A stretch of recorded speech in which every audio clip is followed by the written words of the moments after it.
यदि आप सिविल सेवा परीक्षा की तैयारी कर रहे हैं तो निश्चित तौर पर आपके मन में ऐसे प्रश्न आते होंगे कि सिविल सेवाएं क्या होती हैं, डीएम या कलेक्टर के ऊपर कौन कौन से अधिकारी काम करते हैं, आईएएस की ट्रेनिंग कैसे होती है, उनकी सैलरी क्या होती है, वगैरह वगैरह वगैरह। तो इस वीडियो में आप लोग इन्हीं सब प्रश्नों के उत्तर प्राप्त करने वाले हैं और साथ में सिविल सेवा परीक्षा से सिविल सेवाओं से जुड़े अन्य और भी जो प्रश्न हो सकते हैं उन सभी के उत्तर आप इस एक वीडियो में प्राप्त करने वाले हैं। तो नमस्कार भाइयों और बहनों, स्वागत है आप सबका आईएएस फ्रॉम होम नामक इस नई पहल में। मैं हूं अरविंद कुमार लोधी और आप देख रहे हैं हमारा कोर्स आईएएस बिगिनर्स। ये हमारे कोर्स का दूसरा लेक्चर है। पहला वाला जो वीडियो था वो था ओवरव्यू ऑफ दिस कोर्स और उम्मीद करता हूं कि आप लोग उसको देखने के बाद ही इस वीडियो पे आए होंगे। यदि आपने नहीं देखा है तो पहले मैं रिक्वेस्ट करता हूं कि आप उस वीडियो को देख लें ताकि कोर्स की एक बेसिक आउटलाइन आपको समझ में आ जाए। कोर्स में हमारे टोटल 21 लेक्चर्स हैं जैसा कि आपको मालूम है, जिसमें से हम पहले लेक्चर को ख़त्म कर चुके हैं जिसका नाम था ओवरव्यू ऑफ द कोर्स। अब जो हम देखने वाले हैं वो है सिविल सर्विसेज इन इंडिया, यानी भारत में लोक सेवाएं। तो इसके बारे में हम डिस्कस करें उससे पहले थोड़ा सा देख लेते हैं कि पिछले वीडियो में हम लोगों ने क्या क्या देखा था। पिछले वीडियो में हम लोगों ने बात करी थी ऑब्जेक्टिव्स ऑफ दिस कोर्स, इस कोर्स के उद्देश्य। फिर उसके बाद हमने देखा था structure of the course, what you have to do, आपको क्या करना है, motive of IAS from home और पूरा कंटेंट यानी कि पूरी लेक्चर्स जितने हमारे आने वाले हैं 21 उन सब की लिस्ट देखी थी हमने पिछले वीडियो में। तो अब हम ये डिस्कस कर लेते हैं कि इस वीडियो में हम लोगों को क्या क्या देखना है। तो इस वीडियो में सबसे पहले तो हम लोग बात करेंगे अबाउट सिविल सर्विसेज, यानी सिविल सेवाएं क्या होती हैं उनको जानेंगे समझेंगे। उसके बाद फिर हम देखेंगे डीओपीटी क्या है और रिक्रूटमेंट प्रोसेस क्या है हमारे देश में लोक सेवाओं के लिए। उसके बाद फिर हम बात करेंगे द कैडर सिस्टम, यानी हमारे देश में अखिल भारतीय सेवाओं के लिए जो कैडर सिस्टम है वो किस प्रकार काम करता है, उसकी थोड़ी सी रूपरेखा हम समझ लेंगे। उसके बाद देखेंगे कि आईएएस ऑफिसर्स की ट्रेनिंग कैसे होती है हमारे देश में। और फिर लास्ट में हम देखेंगे हायरार्की और salary of IAS officers. Hierarchy मतलब होता है पदानुक्रम कि सबसे ऊपर कौन सा अधिकारी आता है, फिर कौन उसके नीचे कौन सा, फिर उसके नीचे, फिर उसके नीचे। तो इस तरीके से इसको हायरार्की बोलते हैं। और सैलरी तो आपको मालूम ही है, तो ये हम लास्ट में डिस्कस करने वाले हैं इस वीडियो में। तो आइए शुरुआत करते हैं और सबसे पहले देखते हैं अबाउट सिविल सर्विसेज, सिविल सेवाओं के बारे में।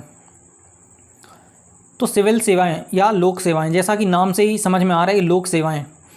लोक का मतलब होता है वो समाज जहां पर हम रहते हैं और उस समाज की सेवा में जितने भी कर्मचारी, जितने भी अधिकारी लगे होते हैं उन सभी को हम कहते हैं लोक सेवाएं। ठीक है। तो जो हमारे देश में जितनी भी सेवाएं हैं, सबसे ऊपर कैबिनेट सेक्रेटरी ऑफ इंडिया से सबसे नीचे सफाई कर्मचारियों तक, सभी लोक सेवाओं को कुल 4 वर्गों में विभाजित किया गया है। ठीक है, जिसको आप group A, group B, group C और ग्रुप डी के नाम से जानते हो। ग्रुप ए या समूह का के अंतर्गत सर्वोच्च सेवाएं आती हैं जो देश में नीति निर्माण इत्यादि का काम करती हैं, और ऐसा ही कुछ होता है ग्रुप बी के साथ। ग्रुप सी में हमारे क्लर्क इत्यादि, बाबू लोग इत्यादि आते हैं जो ऑफिस कार्यालयों में लिखा पढ़ी इत्यादि का काम करते हैं। समूह 4 में आते हैं सबसे नीचे जो हमारे कर्मचारी काम करते हैं, जैसे सफाई कर्मी हो गए या फिर अन्य कोई और कर्मचारी, तो वो हमारे ग्रुप डी के अंतर्गत आते हैं। तो इस तरीके से हमारे पूरे देश में लोक सेवाओं को 4 समूह में वर्गीकृत किया गया है। इसके बाद फिर कुछ अखिल भारतीय सेवाएं होती हैं ग्रुप का के अंतर्गत, यानी समूह 1 के अंतर्गत। वैसे तो बहुत सारी सेवाएं आती हैं, उन सभी सेवाओं में से 3 सेवाएं ऐसी हैं ग्रुप ए में जो अखिल भारतीय सेवाएं कहलाती हैं, ऑल इंडिया सर्विसेज कहलाती हैं, जिनकी पोस्टिंग पूरे देश में कहीं भी हो सकती है। तो अखिल भारतीय सेवाओं में सबसे पहले शामिल है हमारी भारतीय प्रशासनिक सेवा, जो कि आपका ड्रीम है। इसके बाद फिर दूसरा है आईपीएस, इंडियन पुलिस सर्विस। और फिर इसके बाद आपने सुना होगा भारतीय वन सेवा, इंडियन फॉरेस्ट सर्विस। ये आप थोड़ा सा ध्यान देना यहाँ पे कि ये IFOS है, IFS नहीं है। IFS होती है भारतीय विदेश सेवा, ठीक है, जिसके बारे में हम अभी थोड़ी देर से डिस्कस करने वाले हैं। तो यहाँ पे स्टार मैंने IFOS में इसलिए लगाया है कि जो हमारी सिविल सेवाएं हैं और जो भारतीय वन सेवा, इनका जो प्रीलिम्स एग्ज़ाम है ना वो एक ही एग्ज़ाम होता है। मतलब आप जो एग्ज़ाम देने वाले हैं वही एग्ज़ाम भारतीय वन सेवा का भी है। जब फॉर्म आप भरते हो तो फॉर्म भरते टाइम आपको, यदि आपने 2 फॉर्म भरे हैं, सिविल सेवा का भी भरा है, भारतीय वन सेवा का भी भरा है, तो फिर वो प्रीलिम्स में ही आपके समझ लो दोनों के एग्ज़ाम हो गए। लेकिन जो मेंस होता है फिर मेंस सिविल सेवा के लिए अलग होता है, वन सेवा के लिए अलग होता है, ठीक है। सो ये थोड़ी सी जानकारी थी। जब आप नोटिफिकेशन पढ़ोगे यूपीएससी का सिविल सेवा वाला तो आपको उसमें ये जानकारी मिलेगी। तो ये 3 सेवाएं हमारी अखिल भारतीय सेवाएं हैं। इसके बाद हम लोग थोड़ी ये भी चर्चा कर लेते हैं कि आप जो एग्ज़ाम देने वाले हो वो एग्ज़ाम सिविल सर्विसेज एग्ज़ाम कहलाता है, तो उसमें कौन कौन सी भर्ती होने वाली रहती हैं। अब केवल आईएएस अकेले की भर्ती तो होती नहीं है, आप जो एग्ज़ाम देते हो उसमें टोटल 24 सर्विसेज होती हैं, 24 सेवाएं होती हैं। और जब इंटरव्यू के टाइम पे आप जो डेफ सेकंड भरते हो उसमें आपको इन सर्विसेज का प्रेफरेंस देना पड़ता है कि आपको पहले कौन से नंबर की सेवा चाहिए। जनरली सबको पहले आईएएस चाहिए होता है, फिर उसके बाद आईपीएस, फिर आईएफएस और फिर आईआरएस, या फिर जो भी उनको चाहिए रहता है अपनी पसंद और रुचि के हिसाब से, तो वो लोग उनको प्रेफरेंस देते हैं। तो कायदे से ये आपके लिए ज़रूरी है कि इन सभी सेवाओं के आप एटलीस्ट नाम तो कम से कम सुन लें, ठीक है। तो यहाँ पे मैंने कुछ महत्वपूर्ण सेवाओं के नाम लिखे हैं जिनको आप यहाँ बारी बारी से देख सकते हैं। सबसे पहले भारतीय प्रशासनिक सेवा आईएएस, उसके बाद भारतीय पुलिस सेवा, उसके बाद भारतीय विदेश सेवा, भारतीय लेखा परीक्षा एवं लेखा सेवा, भारतीय सिविल लेखा सेवा, भारतीय कॉरपोरेट विधि सेवा। इनके आप थोड़े से नाम पे गौर करना है ना, इससे ही आपको समझ में आएगा कि ये सेवा क्या होती है। और मान लो आपको किसी एक पर्टिकुलर सर्विस के बारे में जानना है तो थोड़ा सा गूगल कर लेना, आपको पता चल जाएगा, ठीक है। 7वें नंबर पे भारतीय रक्षा लेखा सेवा, उसके बाद भारतीय रक्षा संपदा सेवा, भारतीय आयुध कारखाना सेवा, इसके बाद भारतीय सूचना सेवा, भारतीय राजस्व सेवा, भारतीय व्यापार सेवा, भारतीय डाक सेवा, भारतीय रेलवे लेखा सेवा, भारतीय रेलवे यातायात सेवा, भारतीय रेलवे कार्मिक सेवा और फिर समूह खाकी अन्य सेवाएं। तो ये जितनी भी सेवाएं आपने यहाँ पर देखी, इन सब की भर्ती होने वाली रहती है आपके एक ही एग्ज़ाम से जो आप देने का सोच रहे हो, ठीक है। तो यहाँ पे 16 सेवाएं मैंने ये लिखी हैं ग्रुप ए वाली, और उसके बाद कुछ ग्रुप बी की भी सेवाएं हैं जिनकी भर्ती होती है इस परीक्षा के माध्यम से। तो अब जैसे आप देख रहे हो कि इन सभी जो जितनी सेवाएं हैं इनके अंत में सेवा शब्द लिखा हुआ है। आप कहोगे ये कौन सी बात है, जब सेवा है तो सेवा लिखा रहेगा। हाँ लिखा रहेगा, लेकिन मैं ये कहना चाहता हूँ कि जब आप इन सेवाओं में जा रहे हैं तो थोड़ा सा आपको ये जानकारी भी होनी चाहिए कि सेवा होता क्या है, ठीक है। अब ऐसे तो सभी समझते हैं कि सेवा किसे कहते हैं, लेकिन जब इंटरव्यू में वही क्वेश्चन आपसे यदि पूछा जाएगा तब तो फिर दिक्कत हो सकती है, बिल्कुल निश्चित तौर पर। तो हम लोग थोड़ा सा समझ लेते हैं कि सेवाएं क्या होती हैं, ठीक है।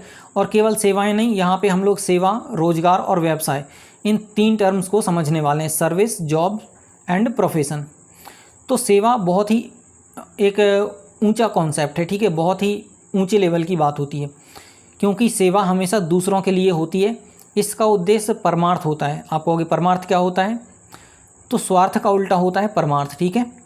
तो सेवा हमेशा परमार्थ के लिए होती है, सेवा का उद्देश्य। और जो रोजगार है वो सेवा में ऑटोमेटिकली मिल जाता है प्रतिफल के रूप में। आपने किसी की सेवा करी तो उसके प्रतिफल के रूप में आपको रोजगार प्राप्त हो जाएगा। तो अब आप कहोगे रोजगार क्या होता है फिर। रोजगार को मैंने यहाँ पे जॉब शब्द से ट्रांसलेट किया है, ठीक है। इसको एम्प्लॉयमेंट भी कहते हैं, लेकिन जॉब जनरली हम लोग बोलते हैं ना, जॉब करना कहीं पे, तो इसलिए मैंने वो उस टर्म को ले लिया यहाँ पे रोजगार के लिए। तो यहाँ पे आपको ये समझना है कि जिस प्रकार सेवा दूसरों के लिए होती है, ठीक उसी प्रकार रोजगार स्वयं के लिए होता है। सेवा का उद्देश्य दूसरों का भला करना होता है, तो वहीं रोजगार का उद्देश्य अपनी स्वयं की आजीविका चलाना होता है। और रोजगार में जो सेवा है वो अपने आप मिलती है। ऐसा नहीं होता कि किसी ने सेवा के भाव से उस रोजगार को किया है, नहीं। इसको एक उदाहरण से समझो कि मान लो एक सफाई कर्मी है, वो कहीं पे सफाई का काम करता है, तो उसने सफाई का काम अगर किसी कार्यालय में नियमित तौर पर कुछ पैसे के बदले सफाई करने के लिए वहाँ पे वो जाता है, तो हम कहेंगे कि उस व्यक्ति के पास सफाई का रोजगार है। लेकिन जब वो वहाँ पे सफाई करेगा तो बाकी लोगों को साफ़ सफाई की सेवा नहीं मिल जाएगी क्या उसके रोज़गार के माध्यम से। पर यहाँ पे समझने वाली बात यह है कि उस व्यक्ति के दिमाग में किसी की सेवा करने का भाव नहीं था, उस व्यक्ति के दिमाग में अपनी आजीविका चलाने का भाव था। सेवा तो अपने आप हो रही है उसके काम से।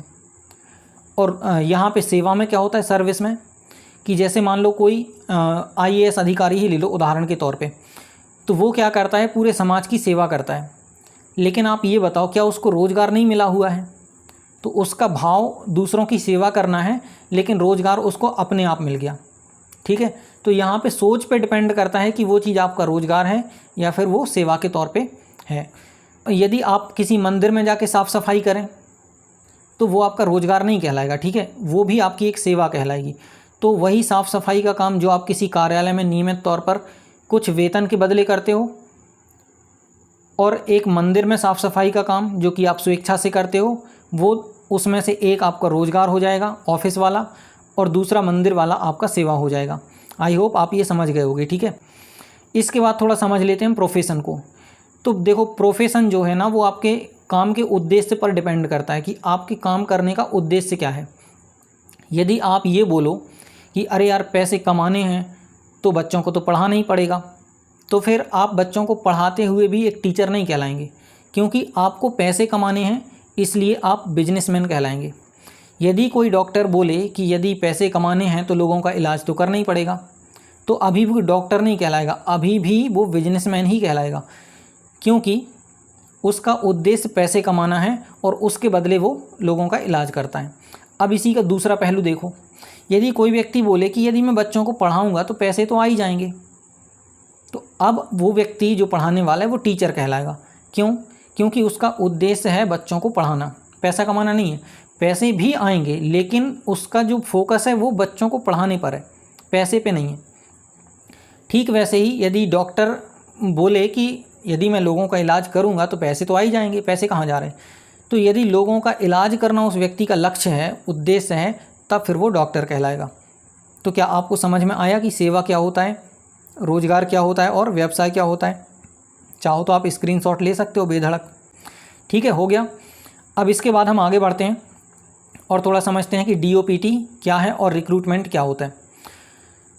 तो देखो, DOPT जो है वो हमारे देश में एक सरकारी विभाग है।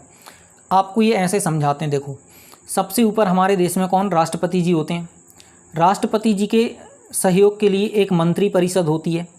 मंत्री परिषद में एक प्रधानमंत्री होते हैं और बहुत सारे अन्य मंत्री होते हैं। हर एक मंत्री को कुछ मंत्रालय मिले होते हैं, किसी का कोई मंत्रालय, किसी का कोई मंत्रालय, तो ऐसे बहुत सारे मंत्रियों को अलग अलग मंत्रालय मिले होते हैं। हर एक मंत्रालय के अंतर्गत कुछ विभाग होते हैं, हर मंत्रालय के अंतर्गत कुछ विभाग होते हैं, कुछ डिपार्टमेंट होते हैं। तो उन्हीं डिपार्टमेंट्स में से एक है हमारा कार्मिक एवं प्रशिक्षण विभाग, जिसको हम इंग्लिश में कहते हैं department of personal and training. Short में, एक्रोनिम में इसको हम बोलते हैं DOPT। ठीक है, तो DOPT को हम लोग यहाँ पे क्यों पढ़ रहे हैं वो आपको समझ में आ जाएगा अभी थोड़ी देर से। तो DOPT एक विभाग है, तो आप कहोगे यदि विभाग है तो किस मंत्रालय के अंतर्गत आता है? तो DOPT आता है हमारा कार्मिक लोक शिकायत और पेंशन मंत्रालय के अंतर्गत। कार्मिक लोक शिकायत और पेंशन मंत्रालय के अंतर्गत टोटल 3 विभाग आते हैं, और इन 3 विभागों में से एक है हमारा DOPT, कार्मिक और प्रशिक्षण विभाग। ठीक है, तो ये क्या करता है DOPT? देश में जितनी भी लोक सेवाएं हैं, चाहे IAS हो, IPS हो, IFS हो, या जितनी भी केंद्रीय सेवाएं हैं, इन सब की भर्ती, प्रशिक्षण और पूरा मेंटेनेंस ये DOPT करता है। ठीक है, जैसे हर एक देश में जितने भी क्रियाकलाप हो रहे हैं सबको मेंटेन करने का एक अलग विभाग होता है। तो देश में इतनी सारी सर्विसेज हैं, इतने सारे कर्मचारी हैं, अधिकारी हैं, काम में लगे हुए हैं, इन सब की देखरेख कौन करता है? वो DOPT करता है। आप जो एग्ज़ाम दे रहे हो ना, आपको लगता है कि UPSC ये एग्ज़ाम ले रहा है, UPSC तो एक माध्यम है, वो DOPT के अंतर्गत काम करता है। DOPT के निर्देशन में, जैसे कि सिलेबस चेंज करना है तो वो DOPT ही डिसाइड करेगा कि क्या करना है, कैसे करना है। हमें लगता है कि UPSC ने चेंज किया है, ऐसा नहीं है। जो हमारा DOPT है वही भर्ती की प्रक्रिया क्या होनी है, ट्रेनिंग कैसे होनी है, सिलेबस क्या होना है, या क्या क्या मापदंड होने हैं, सेवा शर्तें क्या होनी है किसी भी सर्विस के लिए, तो वो सब कुछ ये हमारा DOPT देखता है। ठीक है, कार्मिक लोक शिकायत और पेंशन मंत्रालय। आपको शायद ये कार्मिक शब्द समझ में नहीं आ रहा होगा। कार्मिक माने वो कर्मचारी जो काम में लगा हुआ है, वो अधिकारी भी हो सकता है, वो कर्मचारी भी। तो उन सभी अधिकारियों और कर्मचारियों का जो विभाग है वो है DOPT। समझ में आ गया आपको? और DOPT की जो वेबसाइट है वो है dopt.gov.in। अब जो सिविल सेवा परीक्षा होती है हमारी CSE, सिविल सेवा परीक्षा के लिए जो अभ्यर्थी जो होते हैं उन सब के लिए DOPT ने एक प्लेटफॉर्म बना रखा है जिसको हम CSE प्लस कहते हैं। इस पे आपको पता चल जाता है कि कौन से कैडर में कितनी भर्ती हैं, या फिर किस व्यक्ति को कौन सा कैडर मिला है या कौन सी सर्विस मिली है। तो सिविल सेवा परीक्षा से रिलेटेड सारी जानकारी CSE+.nic.in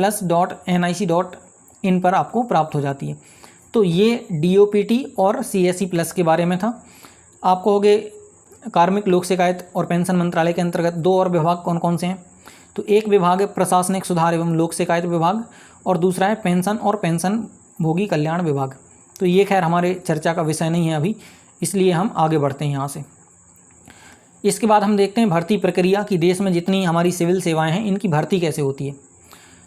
तो सबसे पहले तो आपको फिर से ये समझना पड़ेगा कि जो DOPT है वो DOPT ही विभिन्न माध्यमों से लोक सेवकों की भर्ती करता है सिस्टम के अंदर। यानी सरकार में जितने कर्मचारियों की भर्ती होती है, अधिकारियों की, वो DOPT करता है, ठीक है, विभिन्न माध्यमों से। वो माध्यम कौन कौन से हो सकते हैं? तो पहला तो होता है सीधी भर्ती, यानी कि डायरेक्ट रिक्रूटमेंट। डायरेक्ट रिक्रूटमेंट जिसमें एक खुली प्रतियोगी परीक्षा होती है, जैसे आप परीक्षा देने वाले हो, तो वो परीक्षा एक तो UPSC लेता है और दूसरा SSC लेता है। ये मैं केंद्रीय स्तर पे बात कर रहा हूँ, ठीक है। राज्य स्तरों पे अलग अलग लोक सेवा आयोग होते हैं, तो वो उनका अलग का सिस्टम है। अभी हम जिस परीक्षा के लिए तैयारी कर रहे हैं हम उसी की चर्चा करें तो ज़्यादा बेहतर होगा। तो एक तो तरीका हो गया कि डायरेक्ट भर्ती होती है कि आप परीक्षा दो और परीक्षा की जो भी प्रक्रिया है वो पूरा करो, इंटरव्यू वगैरह दो, और उसके बाद फिर आपकी भर्ती होगी। दूसरी एक भर्ती होती है एकदम सीधी भर्ती। सीधी मतलब इसका नाम सीधा है, असल में वो सीधी भर्ती नहीं है, परीक्षा वाली है। एक होती है लेटरल एंट्री, जिसको हम पार्श्व प्रवेश कहते हैं, मतलब साइड से किसी को एंट्री मिल जाए। तो इसमें क्या होता है कि जो हमारे मंत्रालय होते हैं, मंत्रालय या विभाग, उनमें कई बार विशेषज्ञों की आवश्यकता होती है। विशेषज्ञ मतलब जिनको किसी एक विषय में बहुत ज़्यादा नॉलेज हो, डीप नॉलेज हो, रिसर्च जिन्होंने करी हो, जिनको महारत हासिल हो। तो प्राइवेट सेक्टर से कई बार ऐसे विशेषज्ञों की भर्ती करी जाती है मंत्रालयों में और विभागों में, और वो सीधी नियुक्ति कर दी जाती है उनकी। क्योंकि जैसे कोई कहीं का CEO है किसी बड़ी कंपनी का फॉर एग्जांपल, तो अब उसको परीक्षा देने की आवश्यकता नहीं है, क्योंकि ऑलरेडी वो इतनी बड़ी कंपनी का CEO है। पता लगा कई बार किसी मल्टीनेशनल कंपनी का CEO है, तो सरकार उसकी सीधी नियुक्ति कर सकती है, ठीक है। उसको किसी भी प्रकार की परीक्षा देने की ज़रूरत नहीं होती, और ये परमानेंट नहीं होती है, कुछ समय के लिए होती है, कभी कभी परमानेंट भी हो सकती है, ऐसा कुछ नहीं है। तो वो सरकार के ऊपर डिपेंड करता है कि वो कैसे डील करना है। सरकार के ऊपर से मतलब वो DOPT के ऊपर डिपेंड करता है कि वो किस तरीके से इनको मैनेज करेगा। तो ये भर्ती प्रक्रिया आपको समझ में आई कि 2 प्रकार से भर्ती करता है DOPT। तो जो सीधी भर्ती है, ये सीधी भर्ती कैसे होती है ये हम अगले लेक्चर में विस्तार से इसको जानने वाले हैं, ठीक है।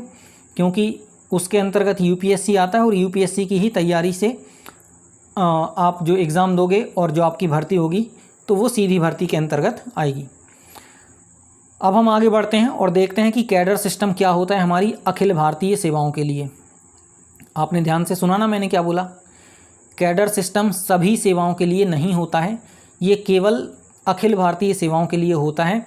और अखिल भारतीय सेवाएं आपको पता है 3 हैं, IAS, IPS और IFOS, ठीक है। तो कैडर सिस्टम कैसे काम करता है थोड़ा उसको देख लो। यहाँ पे हमारे पूरे देश को 5 क्षेत्रों में विभाजित किया गया है, जिनको हम कहते हैं 5 जोन्स, ठीक। और हमारे पूरे देश में टोटल 24 कैडर हैं, 24 कैडर्स, ठीक है। उनमें जो 5 क्षेत्रों में जो विभाजित हैं, तो पहले क्षेत्र में जो कैडर हैं टोटल 6 कैडर आते हैं। एक आता है अगमुट, जिसको बोलते हैं अगमुट, ये एक्रोनिम है। इसमें अरुणाचल प्रदेश, गोवा, मिजोरम और यूटी मतलब होता है यूनियन टेरिटरीज, ठीक है, जिनको हम केंद्र शासित प्रदेश कहते हैं। तो फिलहाल में जम्मू कश्मीर भी इसी के अंतर्गत आता है। इसके बाद फिर दूसरा कैडर है हिमाचल प्रदेश, फिर उसके बाद उत्तराखंड, पंजाब, राजस्थान और हरियाणा। ये 6 कैडर आते हैं जोन 1 के अंतर्गत, और ये आपको पता है कि हमारा देश का उत्तर पश्चिम क्षेत्र है, ठीक है। इसके बाद जो दूसरा जोन है, उस जोन के अंतर्गत टोटल 4 कैडर आते हैं, और ये हमारा लगभग मध्य का और पूर्व का क्षेत्र है, जिसमें उत्तर प्रदेश शामिल है, बिहार शामिल है, झारखंड और उड़ीसा शामिल है। आप यहाँ पे स्पष्ट रूप से देख पा रहे होंगे कि जनरली एक प्रदेश को एक कैडर बनाया जाता है, ठीक है। इसके बाद जो हमारा तीसरा जोन है वो लगभग हमारा मध्य भारत है पूरा, जिसमें गुजरात, महाराष्ट्र और मध्य प्रदेश तथा छत्तीसगढ़ आते हैं। इसके बाद जो चौथा जोन हमारा है वो उसमें लगभग जो हमारा भारत का उत्तर पूर्वी एरिया है, जिसमें आपका पश्चिम बंगाल आता है, सिक्किम आता है, असम मेघालय एक ही कैडर है दोनों को मिला के, ठीक है। और ठीक वैसे ही मणिपुर और त्रिपुरा दोनों राज्यों को मिला के एक कैडर है। और इसके बाद फिर नागालैंड। तो ये उत्तर पूर्व के जितने राज्य हैं वे सब के सब हमारे चौथे जोन के अंतर्गत आते हैं। इसके बाद फिर जोन पाँचवा, तो आपको पता है कि अभी हमारा दक्षिण भारत रह गया है। तो पूरा का पूरा दक्षिण भारत, जिसमें तेलंगाना, आंध्र प्रदेश, कर्नाटक, तमिलनाडु और केरल शामिल हैं, ये सब के सब हमारे जोन 5 में आते हैं। और ये जो जानकारी मैंने उठाई है इसके लिए सोर्सेज मैंने कौन कौन से यूज़ किए हैं, तो एक तो DOPT की जो कैडर एलोकेशन पॉलिसी है 2017 वाली वो, और दूसरा बासवान कमेटी की जो रिपोर्ट है 2016 की वो। इन दोनों स्रोतों से मैंने ये जानकारी आप तक पहुंचाई है। इसके बाद हम बात करते हैं training of IAS officers. IAS officers की ट्रेनिंग कैसे होती है। देखो सेवाएं तो बहुत हैं, 24 हैं टोटल, जो मैंने अभी आपको गिनाई थी। तो हम सबकी ट्रेनिंग की चर्चा नहीं करेंगे, हम यहाँ पे केवल IAS ऑफिसर्स की ट्रेनिंग की चर्चा करेंगे। तो ट्रेनिंग के लिए सबसे पहले तो कुछ महत्वपूर्ण प्रशिक्षण संस्थान को देख लेते हैं, ट्रेनिंग सेंटर्स को देख लेते हैं जो ट्रेनिंग प्रोवाइड करते हैं। तो सबसे पहले कुछ ट्रेनिंग इंस्टीट्यूट्स को देख लेते हैं जो हमारे देश में लोक सेवाओं के लिए ट्रेनिंग प्रदान करते हैं। तो सबसे पहला और सबसे मशहूर लाल बहादुर शास्त्री राष्ट्रीय प्रशासन अकादमी मसूरी, और इसी को हम कहते हैं लबासना, ठीक है, जो आपका ड्रीम होता है। अभी दर्शन करा दूंगा मैं आपको थोड़ा सा इसके।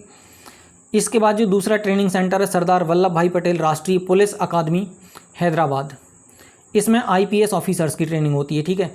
इंदिरा गांधी राष्ट्रीय वन अकादमी देहरादून, इसमें भारतीय वन सेवा के अधिकारियों की ट्रेनिंग होती है। भारतीय लोक प्रशासन संस्थान IIPA नई दिल्ली, इसमें कुछ विशेष नए लोगों की ट्रेनिंग तो नहीं होती, लेकिन विभाग में ही जो अधिकारी काम कर रहे होते हैं उनको भी बीच बीच में कभी कुछ ट्रेनिंग वगैरह देनी रहती है, तो वो IIPA के अंतर्गत उनको ट्रेनिंग प्राप्त होती है। इसके बाद अंतर्राष्ट्रीय अध्ययन स्कूल, इसमें जो IFS के अधिकारी हैं हमारे उनकी ट्रेनिंग होती है। भारतीय राजस्व सेवा प्रत्यक्ष कर प्रशिक्षण संस्थान नागपुर, मतलब जो IRS सर्विस है हमारी उसकी ट्रेनिंग नागपुर में होती है। तो इस तरीके से ये हमारे कुछ ट्रेनिंग इंस्टीट्यूट्स थे जिनके बारे में हम लोगों ने जानकारी प्राप्त करी।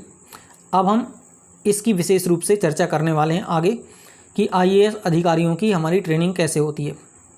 तो IAS की ट्रेनिंग में जो सबसे पहले होता है वो होता है आधारभूत प्रशिक्षण, जिसको हम कहते हैं फाउंडेशन ट्रेनिंग कोर्स, ठीक है।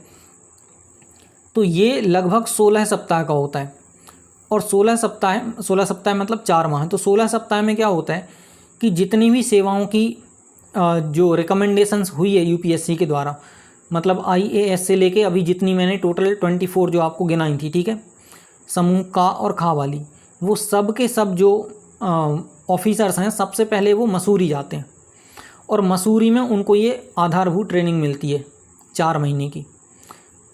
उसके बाद क्या होता है कि 4 महीने के बाद प्रोफेशनल ट्रेनिंग स्टार्ट होती है। प्रोफेशन अभी मैंने बताया था व्यवसाय। तो प्रोफेशनल ट्रेनिंग में फेज़ 1 स्टार्ट होता है, और इसमें क्या होता है कि जो IAS ऑफिसर्स हैं वो वहीं पे रुक जाते हैं मसूरी में, बाकी लोग अपने अपने ट्रेनिंग इंस्टीट्यूट में चले जाते हैं। तो जब प्रोफेशनल ट्रेनिंग स्टार्ट होती है तो वहाँ पे केवल IAS ऑफिसर्स ही बचते हैं। तो 26 सप्ताह की, मतलब लगभग 6.5 माह की ट्रेनिंग उनकी होती है, प्रोफेशनल ट्रेनिंग। इसके बाद फिर उनको भेज दिया जाता है एक लंबी सी ट्रेनिंग के लिए उनके कैडर में, जिसको हम कहते हैं जिला स्तरीय प्रशिक्षण, डिस्ट्रिक्ट ट्रेनिंग, ठीक है। तो कैडर, जब आपने परीक्षा दी, रिजल्ट आया, और कुछ दिन बाद आपको कैडर एलोकेट हो जाता है कि इस वाले कैडर में आपकी नियुक्ति होने वाली है। तो क्या होता है, जब ट्रेनिंग ये चलती है तो आपको उसी कैडर में भेजा जाता है जिस कैडर में आपकी नियुक्ति होने वाली रहती है। तो वहाँ पे लगभग आप 1 वर्ष व्यतीत करते हो, और वहाँ कैडर में आपकी टोटल 3 फेजेज़ में आपकी ट्रेनिंग होती है। पहला फेज़ होता है आपका इंस्टीट्यूशनल ट्रेनिंग, यानी संस्थागत प्रशिक्षण। संस्थागत प्रशिक्षण का मतलब जैसे देखो, देश में आईएएस की ट्रेनिंग के लिए मसूरी में है लाल बहादुर शास्त्री राष्ट्रीय प्रशासनिक अकेडमी, तो ठीक वैसे ही हर एक राज्य में भी लोक सेवाओं के प्रशिक्षण के लिए एक एक अकेडमी होती है, ठीक है। तो अभी आप मसूरी में ट्रेनिंग प्राप्त कर रहे थे, उसके बाद आप डिस्ट्रिक्ट की जो प्रशिक्षण अकेडमी है वहाँ पे प्रशिक्षण प्राप्त करेंगे। फिर उसके बाद आपकी पोस्टिंग हो जाती है किसी ज़िले में या फिर किसी अनुविभाग में, ठीक है। तो वहाँ पे आप अलग अलग कार्यालयों में काम करते हो और जो व्यवहारिक प्रशिक्षण है वो प्राप्त करते हो। उसके बाद फिर वापस से आप उसी कैडर में जो आपकी प्रशिक्षण इंस्टीट्यूट है वहाँ पे आप जाते हो और आपको वहाँ पे दूसरा फेज़ इंस्टीट्यूशनल ट्रेनिंग का पूरा करना रहता है जो लगभग 1 माह का होता है, ठीक है। तो इस तरीके से आपकी 3 चरणों में डिस्ट्रिक्ट ट्रेनिंग पूरी होती है जो लगभग 1 साल की होती है। इस 1 साल की ट्रेनिंग के बाद आप वापस से आ जाते हो कहाँ? मसूरी।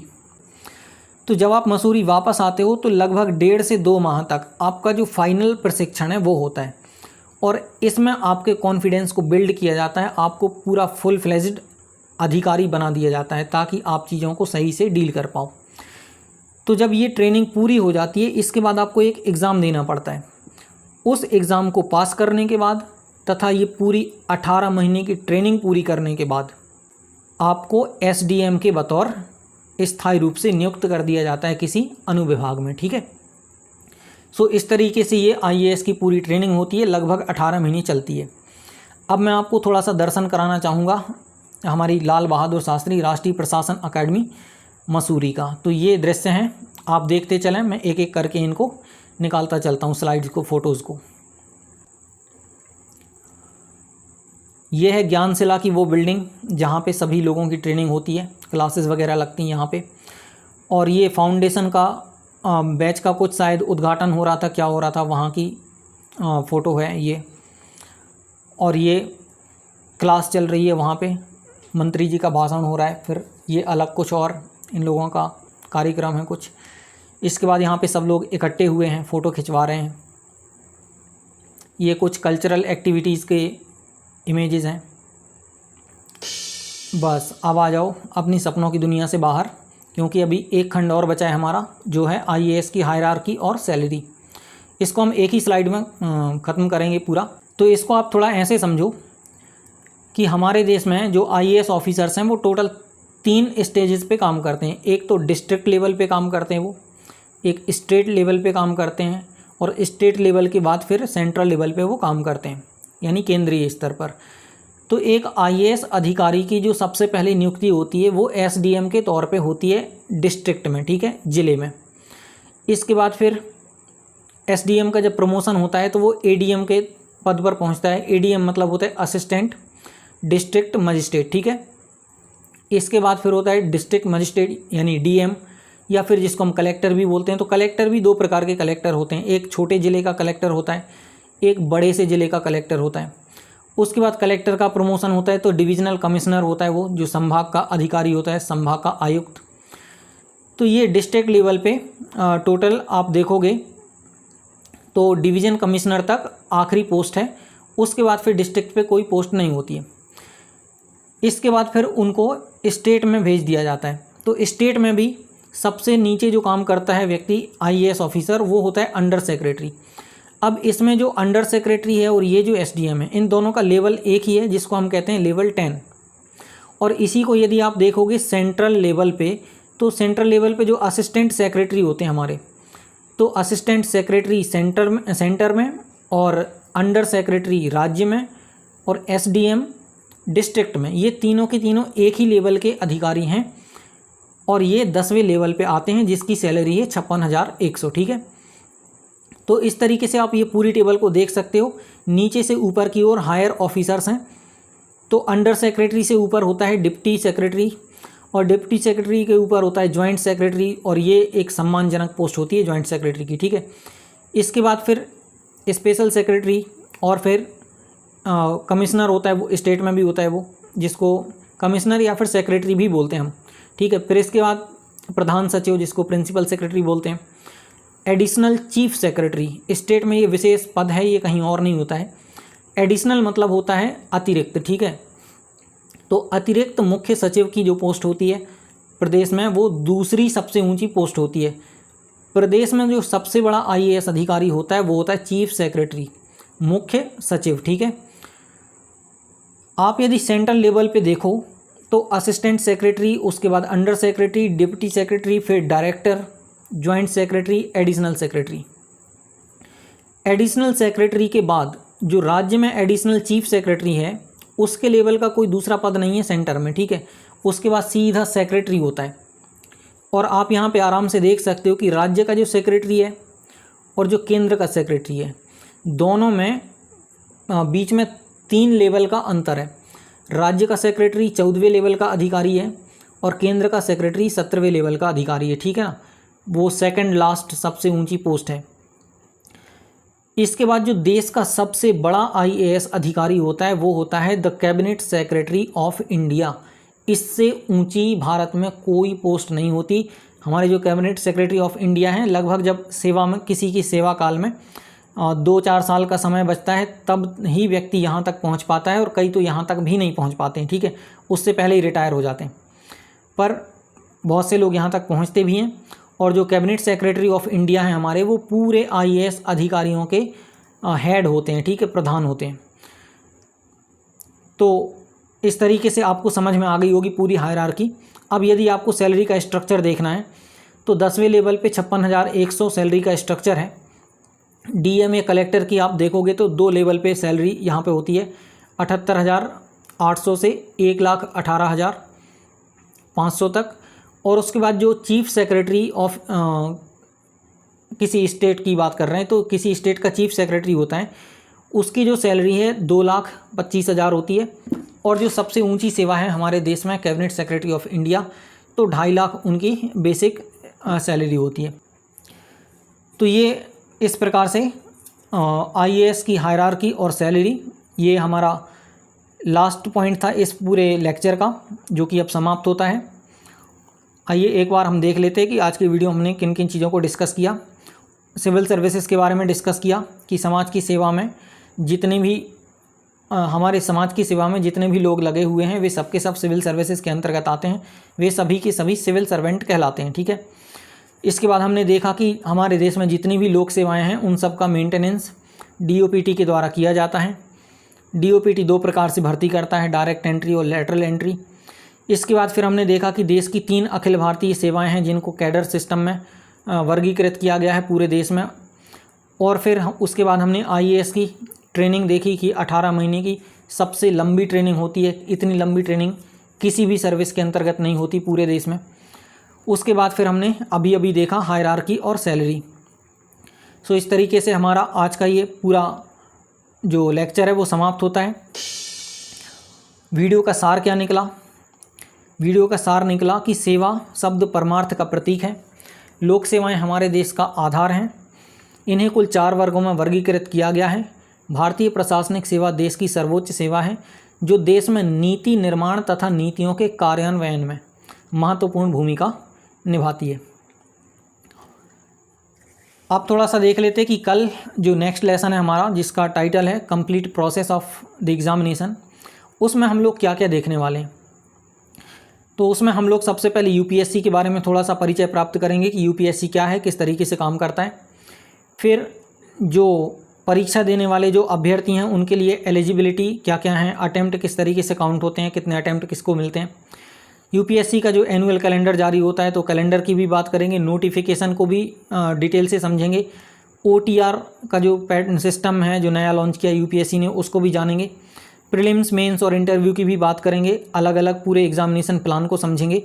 और उसके बाद रिज़ल्ट आने तक पूरी चर्चा करेंगे और कुछ सावधानियां जो इस पूरी प्रक्रिया के दौरान आपको अपनानी है उनको भी हम देखेंगे। सो ये था हमारी वीडियो का अंत। उम्मीद करता हूँ कि आपको कुछ उपयोगी जानकारी इसमें मिली होगी। इस पूरे कोर्स में 21 टोटल लेक्चर्स हैं हमारे, जिनको आप प्लेलिस्ट में जाके एक्सेस कर सकते हो। यदि वीडियो आपको उपयोगी लगा हो तो इसको लाइक करें, कोई क्वेरी वगैरह हो तो कमेंट करके पूछें। और यदि आप घर से ही आईएएस की तैयारी कर रहे हैं तो कृपया चैनल को सब्सक्राइब करके मुझे भी अपनी यात्रा का साथी बना लें। Thank you for watching this video. Have an awesome day.